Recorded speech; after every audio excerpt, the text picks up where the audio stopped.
Welcome to మన channel. మనం ఈరోజు ప్రిపేర్ చేయబోతుంది చేపల కూర. ఇప్పుడు చేపల్ని బాగా కడుక్కొని ఉప్పులో వేసి బాగా కడుక్కొని దానికి ఉప్పు కారం వేసి బాగా దట్టించాలి, అంటే బాగా కలపాలి. అది కలిపాక కొంచెం కొన్ని నిమిషాలు పక్కన పెట్టేయండి. అప్పుడు ఉల్లిపాయ టమాటా వేసుకుని బాగా మిక్సీ పట్టండి. దాని తర్వాత ఒక ప్యానం వేసుకుని దాంట్లో నూనె వేయండి. అది బాగా మరిగేదాకా ఉంచండి.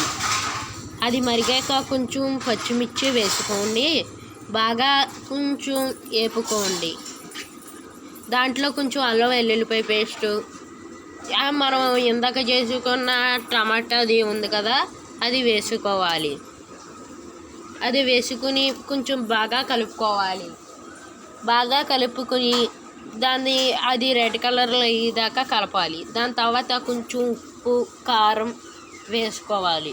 వేసుకొని బాగా కలుపుకోవాలి. కొంచెం జీలకర్ర కూడా వేసుకోవాలి. దాని తర్వాత ఇది బాగా కలుపుకొని దాని తర్వాత చింతపండు రసం వేసుకోవాలి. అది కూడా చూపెడతాం ఫ్రెండ్స్. అది బాగా వేసుకున్నాక దానికి చింతపండు రసం వేసుకునే ముందు చేపలు మనం పక్కన పెట్టుకున్నాం కదా, అది వేసుకోవాలి. చేపలని అది వేసుకొని బాగా కలపాలి.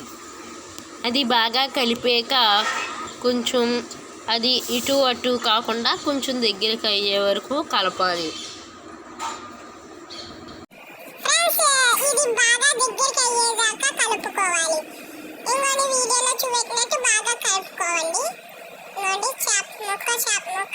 దగ్గర అవ్వకుండా కొంచెం దూరంగా బాగా ఇలాగా కలుపుకోవాలి కూర.